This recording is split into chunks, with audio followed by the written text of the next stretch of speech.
Gita coaching के इस YouTube channel में आप लोगों का स्वागत है। हम लोग पढ़ रहे हैं मध्यकालीन भारतीय इतिहास। इससे पहले का वीडियो आप लोगों ने देखा होगा जिसमें प्राचीन भारत के इतिहास के बारे में पढ़ाया गया है।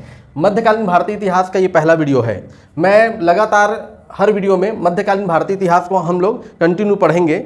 लगातार वीडियो को देखिए। अभी तक जो चैनल को सब्सक्राइब नहीं किए हैं वो सब्सक्राइब कीजिए और बेल आइकॉन बटन को प्रेस कीजिए। आप लोगों को सबसे पहले वीडियो मिलेगा प्रारंभिक मध्यकालीन भारतीय इतिहास 1750 से लेकर 1858 तक को कहते हैं। भारतीय इतिहास का वह समय 750 ईस्वी से 1858 तक को हम लोग मध्यकालीन भारतीय इतिहास कहते हैं। मध्यकालीन भारतीय इतिहास की इस लंबे समय को पढ़ने के लिए 3 भागों में बांटा गया है। प्रारंभिक मध्यकाल 750 से 1206 ईस्वी, दिल्ली सल्तनत 1206 से 1526 और मुगल काल 1526 से 1858 तक बांटा गया है। प्रारंभिक मध्यकाल में भारत में विदेशी आक्रमण हुए हैं। भारत में कुल विदेशी आक्रमण कुल 5 आक्रमण हुए हैं। जो महत्वपूर्ण आक्रमण हुए हैं वो कुल 5 आक्रमण हुए हैं। जैसे 5 आक्रमण में पहला, दूसरा, तीसरा, चौथा और 5वां। 5 आक्रमण में पहला है मोहम्मद बिन कासिम का आक्रमण। मोहम्मद बिन कासिम के बाद दूसरा आक्रमण है मोहम्मद गजनवी का आक्रमण। तीसरा है मोहम्मद गौरी का आक्रमण। और अगला है चंगेज खां का आक्रमण और तैमूर लंग का आक्रमण। मध्यकालीन भारतीय इतिहास में भारत का जो शासन है, भारत का जो राजा हुआ करता था वो एक राजा ना होकर अनेक छोटे छोटे सल्तनत में बट गया था। कई क्षेत्र में अलग अलग राजा थे। इससे आपस में संघर्ष होता था। उसका फायदा विदेशियों ने उठाया और भारत में आक्रमण करना प्रारंभ किया। प्रारंभिक मध्यकाल के दौरान मोहम्मद बिन कासिम, मोहम्मद गजनवी, मोहम्मद गौरी, चंगेज खां और तैमूर लंग ने आक्रमण किया। इसी में राजपूत, इस समय प्रारंभिक मध्यकाल में राजपूत वंश का शासन था। राजपूत काल के समय में त्रिपक्षीय संघर्ष हुआ करता था।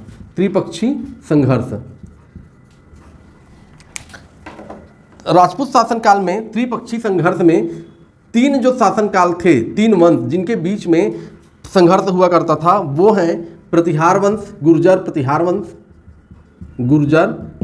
वंश, दूसरा है पाल वंश और तीसरा है राष्ट्रकूट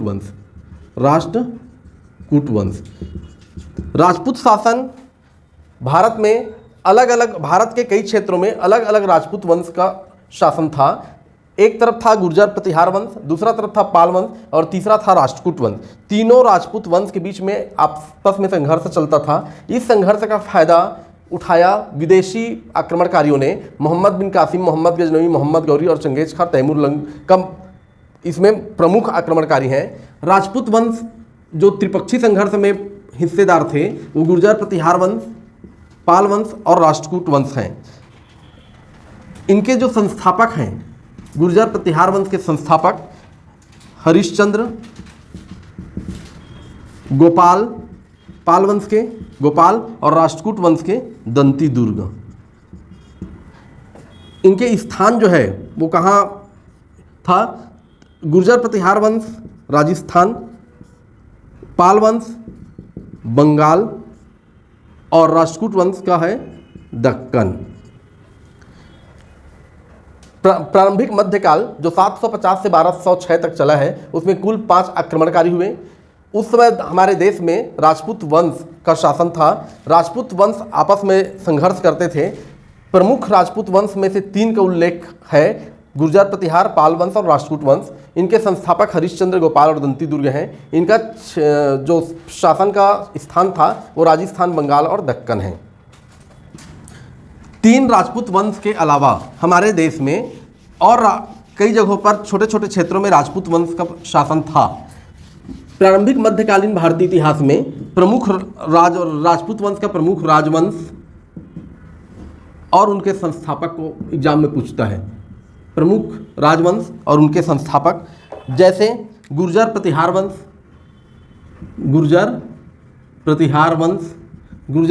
वंश का संस्थापक है हरिश्चंद्र। दूसरा है पाल वंश का संस्थापक है गोपाल। तीसरा है राष्ट्रकूट वंश, इसका संस्थापक है दंती दुर्ग। अगला है गढ़वाल वंश, गढ़वाल वंश, इसका संस्थापक है चंद्रदेव।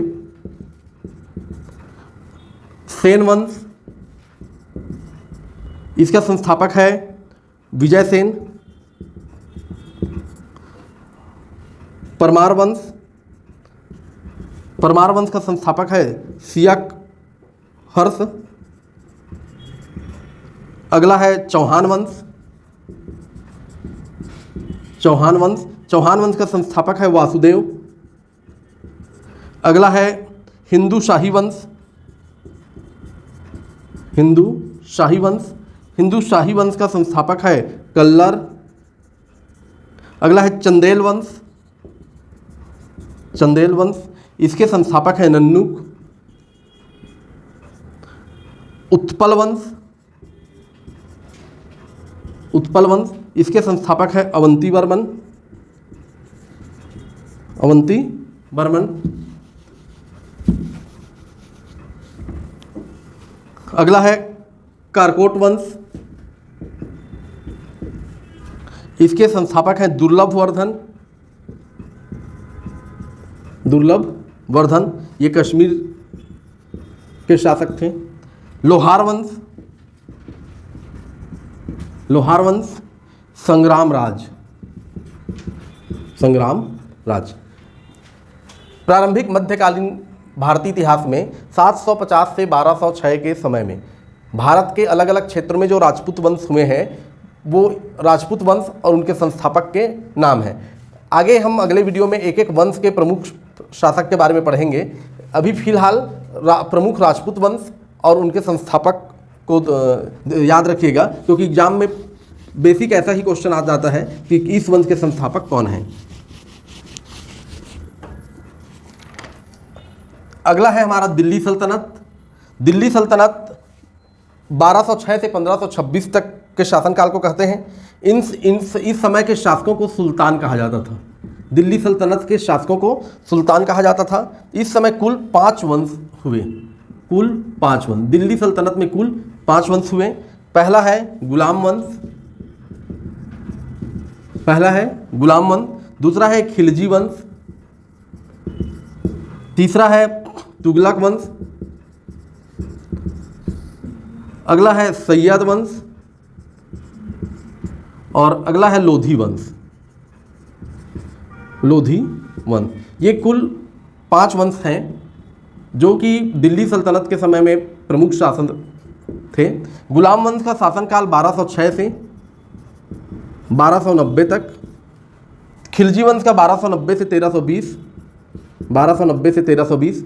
तुगलक वंश का 1320 से 1414 और सैयद वंश का 1414 से 1451। लोधी वंश का 1451 से 1526 तक। दिल्ली सल्तनत के जो शासक थे उनको सुल्तान कहा जाता था। 1206 से 1526 तक के कार्यकाल को दिल्ली सल्तनत कहा जाता था। उस समय भारत में 5 प्रमुख वंश हुए। गुलाम वंश 1206 से 1290, खिलजी वंश 1290 से 1320, तुगलक वंश 1320 से 1414, सैयद वंश 1414 से 1451, लोधी वंश 1451 से 1526। उसके बाद हम लोग पढ़ेंगे मुगल काल। मुगल काल के समय भारत के 2 भागों में बंट गया। भारत का जो शासन था वो 2 भागों में हम बांटकर पढ़ेंगे मुगल काल को। पहला हम लोग पढ़ेंगे मुगल वंश, मुगल वंश, और उसके बाद हम लोग पढ़ेंगे उत्तर मुगल वंश, उत्तर मुगल वंश। मुगल वंश और उत्तर मुगल वंश, जैसे हम लोग गुप्त काल, उत्तर गुप्त काल पढ़े हैं, मौर्य काल, मौर्योत्तर काल, वैसी मुगल काल और मुगलोत्तर काल या उत्तर मुगल काल करके पढ़ेंगे। मुगल काल में मुगलों का हमारे देश में शासन रहा है, जिसमें से प्रमुख शासक जो हुए हैं वो बाबर हैं। बाबर के बाद हुमायूं, हुमायूं के बाद शेर शाह सूरी, शेर शाह सूरी, शेर शाह सूरी के बाद अकबर, अकबर के बाद जहांगीर, शाहजहां और औरंगजेब, औरंगजेब। उत्तर मुगल काल में जो प्रमुख शासक थे वो बहादुर शाह जफर हैं, बहादुर शाह जफर।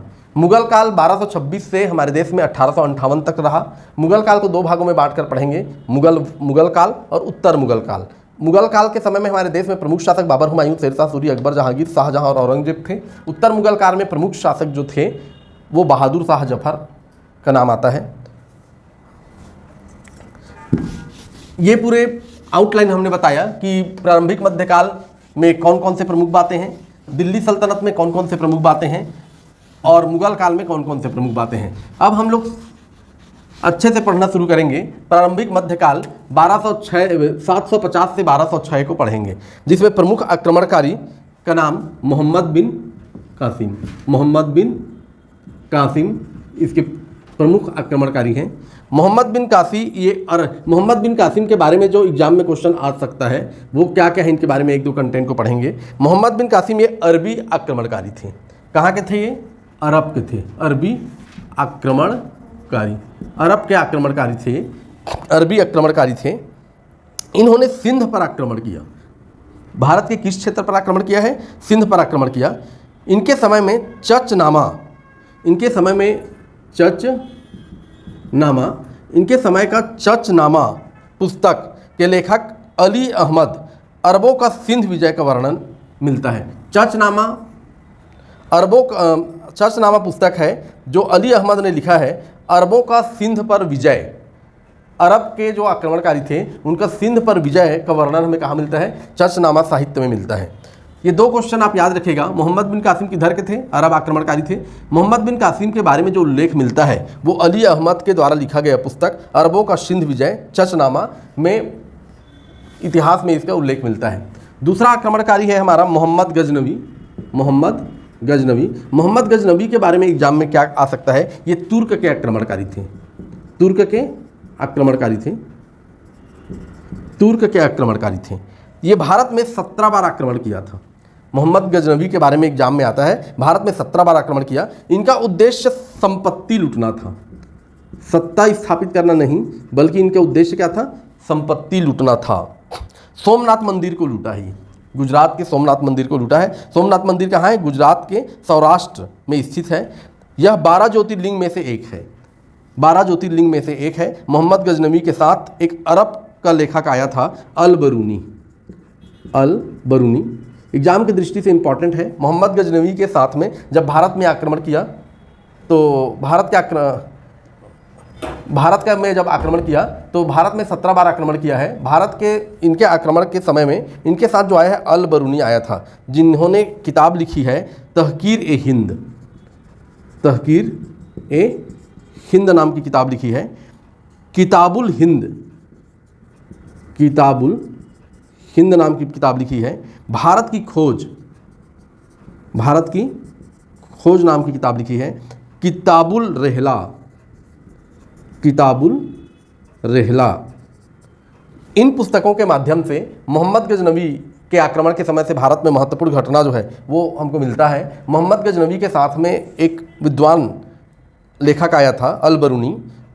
इससे हमको इतिहास में मोहम्मद गजनवी के समय के जो घटनाएं हैं वो सब मिलता है। भारत के इतिहास में शुरू से हम लोग जान रहे हैं कि भारत के इतिहास जानने के लिए हमें साहित्य की मदद लेना पड़ता है, या तो पुरातत्व साक्ष्य का, अभिलेखों का सहारा लेना पड़ता है। तीसरा जो आक्रमणकारी है वो मोहम्मद गौरी आक्रमणकारी है। ये भी, इसके बारे में जो इंपॉर्टेंट क्वेश्चन आ सकता है वो कहाँ के आक्रमणकारी थे? तुर्क के आक्रमणकारी थे। मोहम्मद गौरी तुर्क के आक्रमणकारी थे।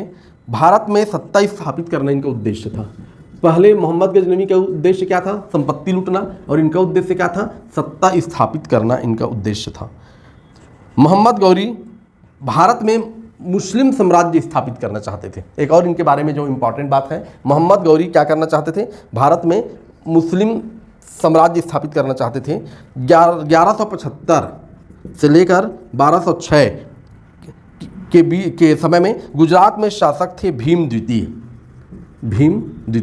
एग्जाम में कई बार ये क्वेश्चन आया है कि मोहम्मद गौरी ने जब आक्रमण किया तो गुजरात में भारत में शासक कौन थे? तो भारत में शासक थे भीम द्वितीय। गुजरात का शासक था भीम द्वितीय। मोहम्मद गौरी के साथ इनका संघर्ष हुआ था, ये बहुत इंपॉर्टेंट है। मोहम्मद गौरी के 4 गुलाम थे। मोहम्मद गौरी के कितने गुलाम? मोहम्मद गौरी से संबंधित जो एग्जाम में क्वेश्चन आता है वो इनके गुलाम थे 4।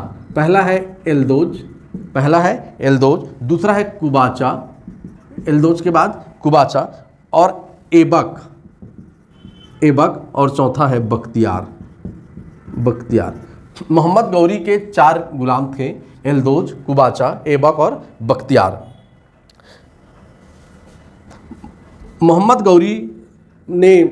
गौरी का मुख्य उद्देश्य क्या था? भारत में सत्ता स्थापित करना। लेकिन मोहम्मद गजनवी का क्या था? भारत में संपत्ति को लूटना। तो ये जब लड़ाई लड़ेंगे और लड़ाई से अगर विजय होते हैं तो भारत में सत्ता स्थापित करेंगे।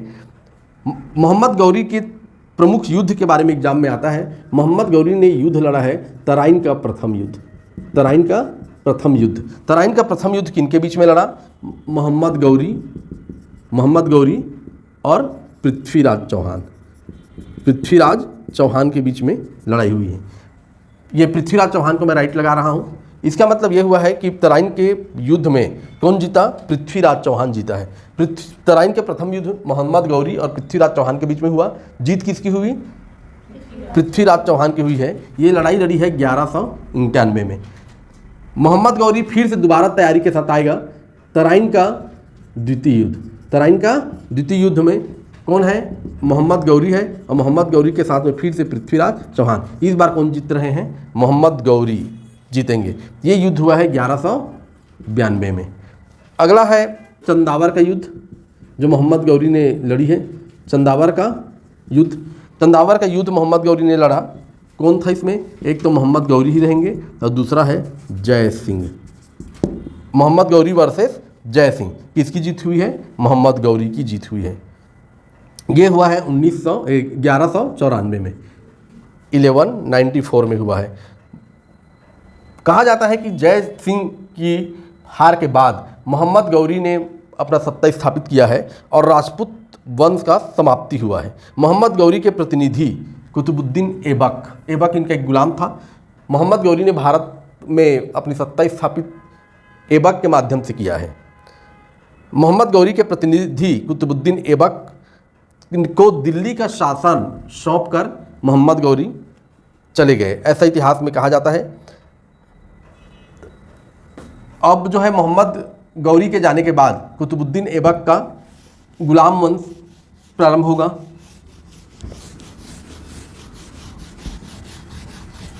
प्रारंभिक मध्यकाल जो 750 से 1206 में चला है उसमें से प्रमुख जो है 5 आक्रमणकारी को पढ़ना है। उस समय हमारे देश में राजपूत वंश चलते थे।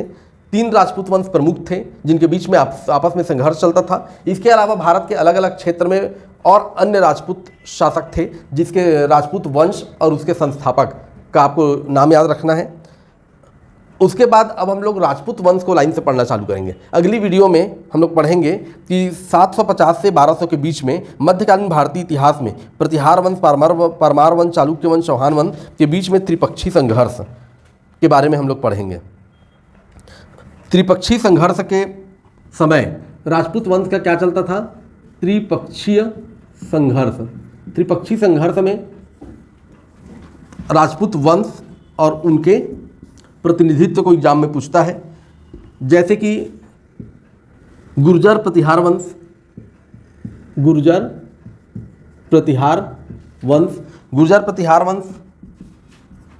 पाल वंश और राष्ट्रकूट वंश। गुर्जर प्रतिहार वंश के समय में ये लगभग 100 साल तक युद्ध चला इनके बीच में। गुर्जर प्रतिहार वंश का शासक वत्सराज जब थे तब इनके साथ संघर्ष करने वाले हैं पाल वंश का धर्मपाल। एग्जाम में आता है कि वत्सराज के साथ संघर्ष किसने किया? तो पाल वंश के शासक धर्मपाल, और उस समय राष्ट्रकूट वंश के जो शासक थे वो ध्रुव। नागभट्ट द्वितीय गुर्जर प्रतिहार वंश के शासक थे। पाल वंश के शासक है देवपाल। राष्ट्रकूट वंश के शासक थे गोविंद तृतीय। गुर्जर प्रतिहार वंश के शासक थे राजा भोज और पाल वंश के शासक थे विग्रहपाल। उसी समय राष्ट्रकूट वंश के इनके संस्थापक थे अमोधवर्ष। अमोधवर्ष। चौथा था गुर्जर प्रतिहार वंश के शासक महेंद्रपाल। महेंद्रपाल। उस समय पाल वंश के शासक थे नारायण पाल। नारायण पाल। और राष्ट्रकूट वंश के शासक थे कृष्ण। संघर्ष, त्रिपक्षी संघर्ष जब चल रहा था गुर्जर प्रतिहार वंश, पाल वंश और राष्ट्रकूट वंश के तीनों के बीच में, तो गुर्जर प्रतिहार वंश के शासक और इनके समकालीन पाल वंश के और राष्ट्रकूट वंश के शासकों के नाम अक्सर एग्जाम में सही संबंध जोड़ो करके आता है। या नागभट्ट के समकालीन कौन थे, भोज जब राजा थे उस समय पाल वंश के इनके समकालीन शासक कौन थे, राष्ट्रकूट वंश के समकालीन शासक कौन थे करके एग्जाम में आता है।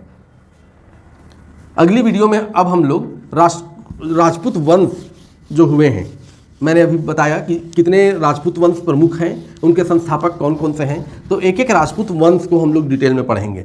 गुर्जर प्रतिहार वंश, पाल वंश, राष्ट्रकूट वंश, चौहान वंश, चोल वंश, चंदेल वंश, जितने वंश हम लोग, गढ़वाल वंश, जितना वंश हम लोगों ने अभी लिस्ट बनाया और उनके संस्थापकों के नाम, एक एक वंश से इंपॉर्टेंट क्वेश्चन क्या क्या आ सकता है वो सबको देखेंगे। लगातार आप लोग वीडियो को देखिए और सब्सक्राइब कीजिए चैनल को, जिससे आपको सबसे पहले वीडियो मिल सके।